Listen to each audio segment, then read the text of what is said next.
What's up, guys? It's Carson back here on Toxic Gaming today with our highly anticipated PPL Division 2 Season 5 Team Draft Whatever Analysis. Basically, Season 5 of the PPL is kicked off. You probably might have seen it around, Twitter and YouTube and stuff, us talking about it. But Chicago Bewears, we're back for PPL D2. Hopefully gonna do better next year, but maybe not. Who knows? Gonna have some fun with it. But we're back here for Season 5. This season, we are joined by some new faces, so make sure you can watch out, see whatever else they're doing. I want to do a quick shout out here in the beginning. Basically, while the draft process and everything was going on, that's when I was taking my break hiatus from YouTube. I had some IRL stuff going on. And I want to say thanks to members like Kyle, David, Jolt, and Paul, specifically, a bunch of other guys in the PPL. D2 and D1 as they are, but they helped me go through my drafting stuff. They've helped me compile these notes that I'm basically going to be going through with you guys on each mon, because I had a lot of stuff going on, but I want to say thank you to them. Their links are going to be all down below as well. But to start off and everything, just like in our P4G draft analysis, we were in the dead fucking center. And we were pick 6 out of 12 for PPL this year, season, whatever, it's basically every year. But, again, I hate being in the middle, I just get the anxiety from it. And without really dragging on too much about it than we already have, our first pick was Landorus T, Bret Hart or Lando T. Basically, I decided just to kind of let the draft kind of come to me, pick what was best on the table at the time. And really, Lando T is pretty much one of the top tier round 1 picks. Like, if you pick Lando T round 1, it's pretty expected. If it goes round 2, it's like, oh, it made it that long. So we decided to take Lando T this time. I was really looking for Megalop. I was like, maybe we can finally get Megalop. But Shroom took that, so what can you do? But basically, Lando T is going to be the glue for most of our teams. Whatever we need Lando T to do, Lando T pretty much can do. It'll be pretty easy to draft around in the all-in-all. Like, it's just so versatile like that. It's really easy for us to draft around. U-turn is super cool, and it's gonna be... U-turn was like the idea I had behind the entire draft. I wanted to get back to my Volt turn roots back in the Gen 4s and 5s when I was actually good at the game. Want to get back to then with U-turn mons and Volt's turn stuffs. And Lando fits the bill for there. Getting knockoff as some tech that can actually really be helpful for a lot of Lando T's checks. If I think a check is coming in, I can just click knockoff rather than clicking earthquake right away. Just to be able to get their items removed, put a pause button on what they're trying to do with their plans. And say they bring in a mon that is their Z crystal and their item isn't dropped, obviously because of the Z crystals, I can then know that mon's got their Z crystal. That's their Z user. Thing, as I'll get into it towards the end when we actually picked our Z users after the draft was over. PPL did a new thing this season where we did, I think it was 25 points allocated after our draft, basically 25 separate points that we could put to other mons in the draft. Lando T was one of the mons that's it's like he's 19 points, so if we wanted to use him as a Z user, we would have to take 19 away from that 25, and then only have 6 left over for other mons to be Z users. Basically that it takes away the idea of there being only normal Z users and then super Z users, so it was a trade-off to see how it works for this system and this league and everything. We're going to see how it works. But that's an idea to keep in the back of your head as I go through the draft, so you can try to decide what mons you think are going to be Z users. But Lando T was our number 1 pick. He was who I wanted to go out with, and usually I would start with like a core of some kind, and I decided not to with Lando. So our second pick, we are actually going to start our Dragon Fairy Steel Core, taking Lisa Latias. Basically, the Latias. Because she's tearing you apart. Horrible, room reference right there. But we took Latias, number 2 overall. Again, an amazing dragon for number 2 overall. Defog user for us. Oh, forgot to mention that Lando T gets defogged this gen. Keep that in your mind. But... basically, Latias will have Healing Wish support for our team as well. A good pivoter, another mon that has access to U-turn and stuff like that. 110 speed for a bulky mon is really fucking nice. Like, that's one of those things that I underestimate myself a lot of the time, is like, even if you don't invest Latias in special attacking, it's still going to hit all right. Like, it's still going to be like, okay, that's probably going to do like 20-25% when it's uninvested. Like, that's still going to do some things. So Latias having that 110 speed is really nice for us. And it's some key resistances for mons later in our draft. And I can get into that with our next picks for sure. We may be sharing an ice weakness right now, but who gives a fuck? Pretty much. Basically, what's an ice beam? It's not a move. But we have Latias as our number 2 pick. Really is going to work well alongside Lando T and our number 3 pick. He may seem familiar because we have the same Mega in P4G being Mega Kang. It was there round 3, and I was like, I wanted Mega Lop, but I'll take a Mega Kang. The only difference between this Mega Kang and the Kangaskhan Mega that we have in P4G is that in P4G we only have Seismic Toss that is banned, but we can use Power Up Punch. In PPL, they have banned both Seismic Toss and Power Up Punch, so we don't have access to either one of those two.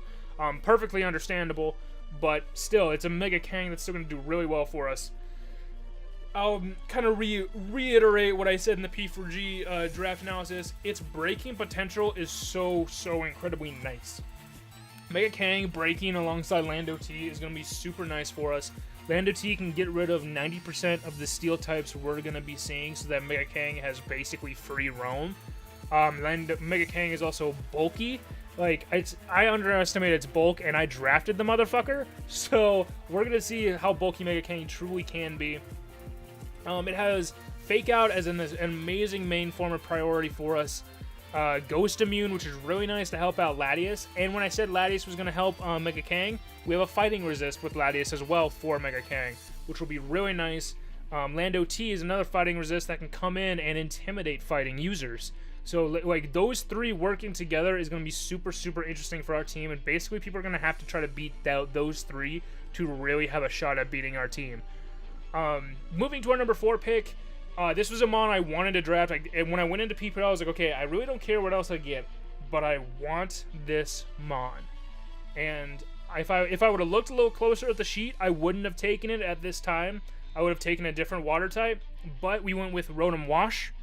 And there's a hard reason I wanted Rotom Wash, and it's hazard control. Rotom Wash with Defog is super nice. Like, most mons who are going to set up, say, Stealth Rocks are either Steel types or Ground types. Or Rock types. One of those 3. Basically, any in that range. Rotom Wash can come in on all 3 of those and not give a flying fuck about anything they're going to do. Like, that's the whole deal. When they can set up their rocks, I can defog them away and not care.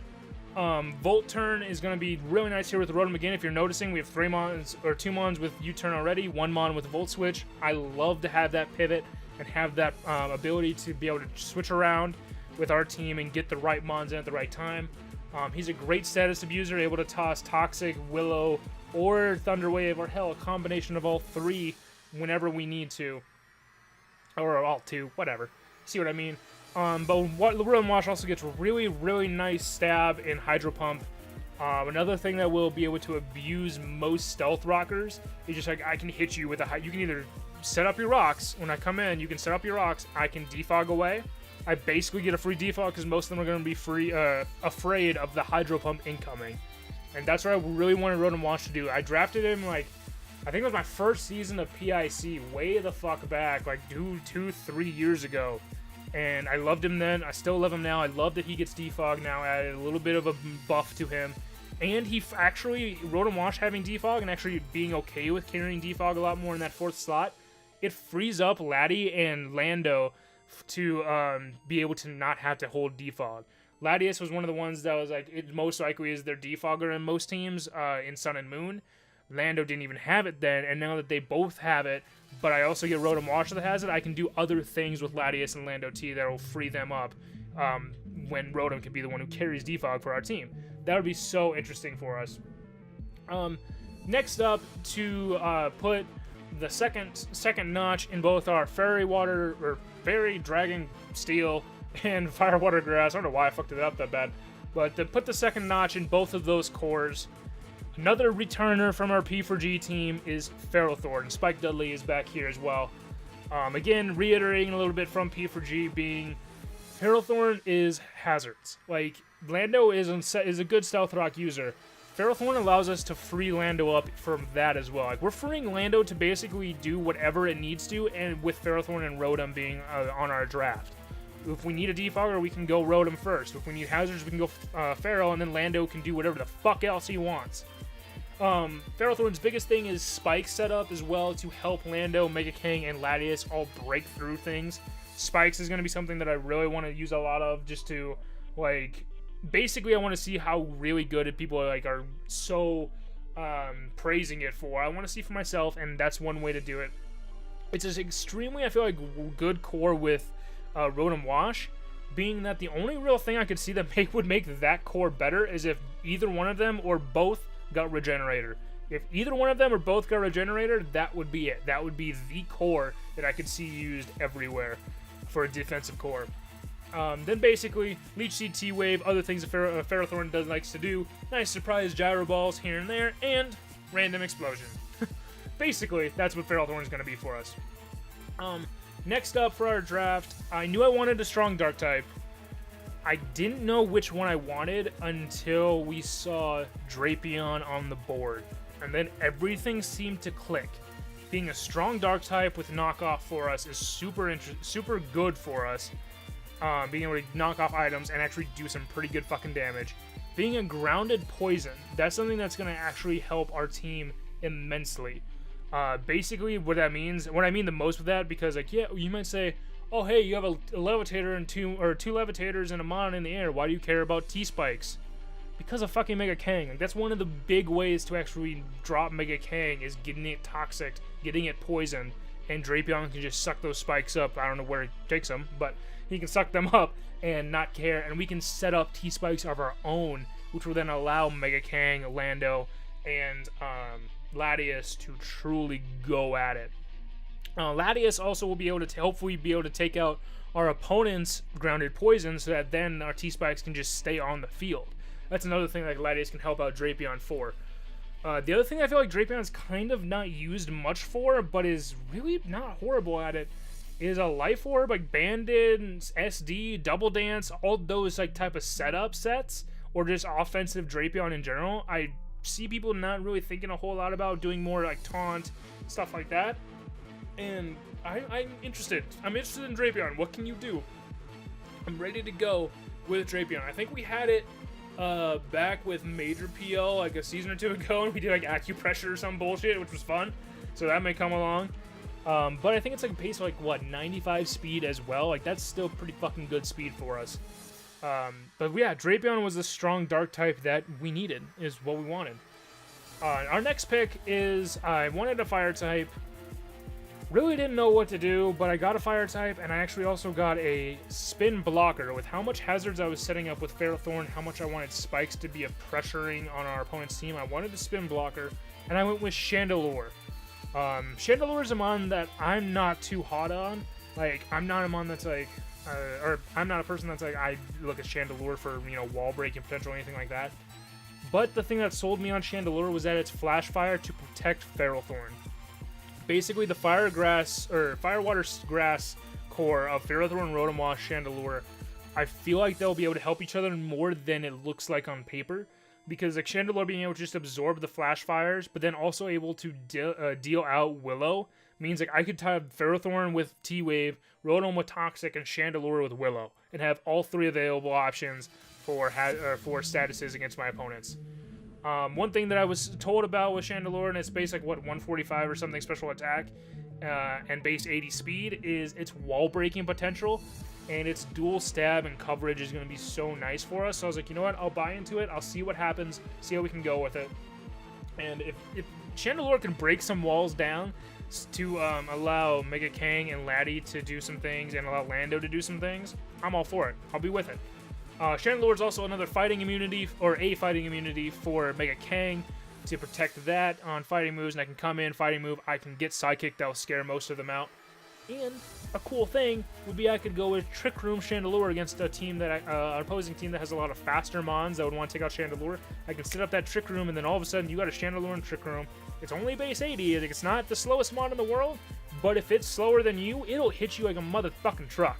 So that's what I want Chandelure to give us, that Trick Room option. 60, 90, 90 defenses. Like, it's not the most or least bulky mon in the world either. That's something that's really interesting for us. And basically, if there's a matchup where, say, we may not need Flash Fire, Infiltrator could be really handy for us, especially if we're afraid of subsets, we're afraid of screens. Infiltrator could be really nice as a secondary option. But with that Chandelure set coming, I didn't really know what to pick next. This is, like, I'm not very good at picking low-tier, low-price mons. I'm just not good at it. But one option that was given to me was a Selgor. So I went with it. I mean, 145 base speed. What's really wrong with that? So we have Razor Ramon, our Selgor. He finally, I feel like, actually has usable priority because he got Water Shuriken. I think it was Gen 6. He got Water Shuriken, but at that time, Water Shuriken was physical. Now that Water Shuriken is special, it can actually go off of Selgor's better stat and give us a nice priority chance. Gives us another Spikes and T-Spikes user, which with our team, keeping Spikes and T-Spikes up on the field is going to be so crucial to some games, and it'll be pressuring our opponents so hard that I feel like Selgor is going to do some good work for us. Bug Buzz being the base stab move, but the move we're probably going to spam the most is Bug Buzz. And with it being a sound move, we actually do go through subs in general. So if we think we have a sub problem, but it's still a mon that's weak to buzz, weak to bug, I can bring Bug Buzz and actually go through those subs, no issue. Nice other little tech stuff that a Selgor has. Encore, if we think a mon's, if he brings in a setup sweeper mon, or brings them on, I think he's going to set up, I can bring in a Selgor, he sets up, I Encore them into the setup, and now I can basically just get my spikes and stuff out as I need to, switch into a mon that's like immune, or a mon that will be able to face them 1v1 pretty perfectly. Say we're at full health, and, you know, we Encore, they're setting up, and they're like, fuck it, I'm just going to sit in and set up. Like, okay, I'll use, you know, a turn or two with spikes, and then I'm going to final gambit your ass, and you're going to be either dead or dropped way low so that one of my other priority mons can actually pick you off. That's what a Selgor is going to be able to be doing for us. Also gives us a nice U-turn option with Rotom, with Lando, with Latias. Does another one of those options. The base core of our draft that I kind of wanted to keep around was that U-turn ability, and a Selgor can give us really fast U-turns. And I'm going to mention a move that we've used it before in PPL. Not going to mention what we're going to use with it, but there's a move that a Selgor gets that could be super, super fun. Baton Pass.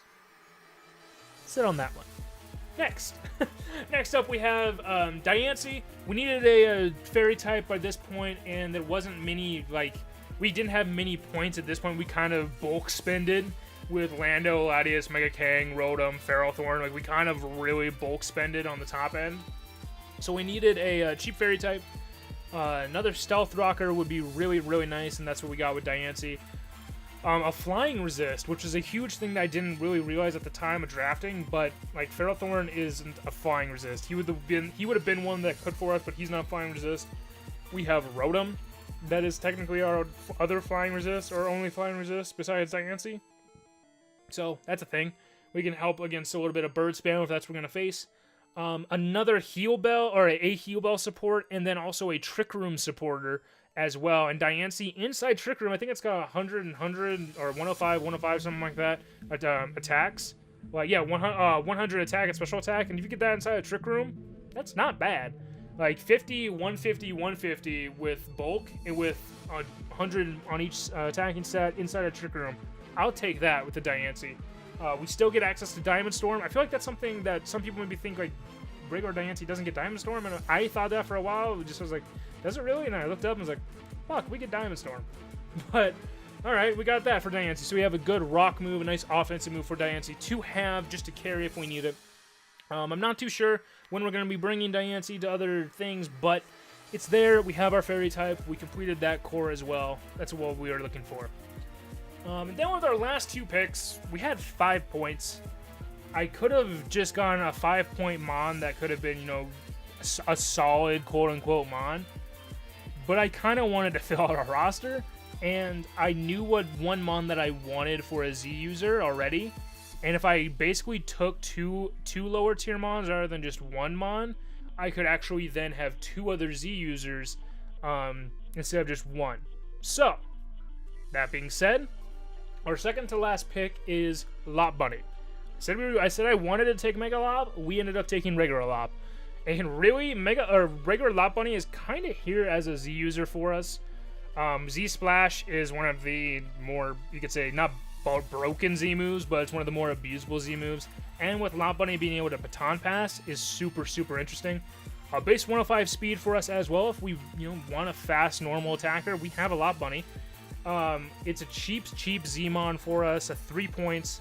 And then a switcheroo set as well with Lot Bunny could be very interesting to kind of stop our opponent's bulky mons from really doing what they want to.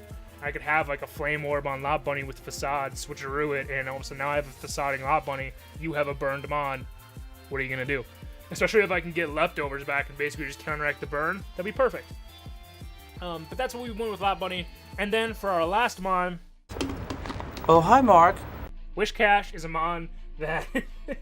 I'll give it basically all credit to Kyle for convincing me to draft Wish Cash. I was like, you know what? Fuck it. Why not? Basically, Wish Cash is a 2-point mon, so we had, with our last 6 points, I think it's 6 points. Last 6 points, last 5 points, something like that. We got Lot Bunny and Wish Cash, and they will be, spoilers, 2 of our Z users. But Wish Cash, it's a mon that actually kind of abuses Z moves pretty well. DD plus Dragon Dance plus Z moves is pretty nice. If we have Anticipation as an ability, we can actually scout for hidden power grasses, grass knots, things like that will actually hurt Wish Cash. And we'll be able to actually scout for those moves, so we actually don't have to keep Wish Cash in there and get hit by a surprise hidden power. We can just be told that. Oblivious is another good one. It's if we're afraid of taunt things so that we can't get taunted, and we can actually get our DD up. And then, nice 78 attack, 76 special attack. We may throw a special Wish Cash in there, here or there. Who the fuck knows? But Wish Cash was our last pick. And with the last pick, I will go into our Z-Mons. As you already know from what I was saying with why we drafted them, Wish Cash and Lot Bunny are 2 of our Z-Mons, along with Lando T. I could have gone Latias, and Latias, like with Z moves, is super strong as well. But Lando T just gets Z Fly. I can set up, an SD, and an SD plus Z Fly kills most things.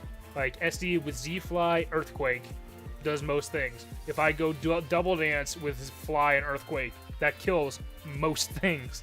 Like Lando with the Z Fly is just going to be so nice, and it's a top tier Z user. I can use like Z Ground if I need to, or whatever, fucking Earthquake, Z Ground, what the fuck's wrong with me?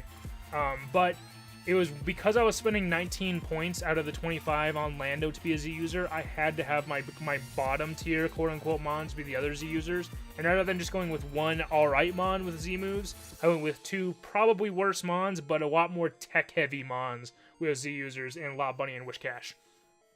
So that's basically our draft. Again, shout-outs to Kyle, Joel, David, and Paul for helping me out with the draft and with the notes and all that, because I just had a lot of shit going on this last real 2 months. A lot of things I needed to do and needed to work through. So shout out to them for helping me out. Their links will be all down in the description below. I believe this is gonna go up in our the week before our battles start. So look for the battles starting up next week. P4G should already be going by now. So you have those battles to tide you over and everything to that. So there also will be team builders going up the day before the battle for PPL and P4G. Team builders go up the day before each one of those battles. So I'll be watching for those. But again, that's really all I got. Let me know down in the description, not in the description, in the comments and everything, what you think of our draft, what you expect us to do if you're rooting for the Bewears in D2, and hopefully we can win the damn thing. Who knows? I want to have some fun this time. So anyway, thank you guys for coming out. I'm Carson, this is Toxic Gaming, and as always, you guys stay toxic. We'll see you guys.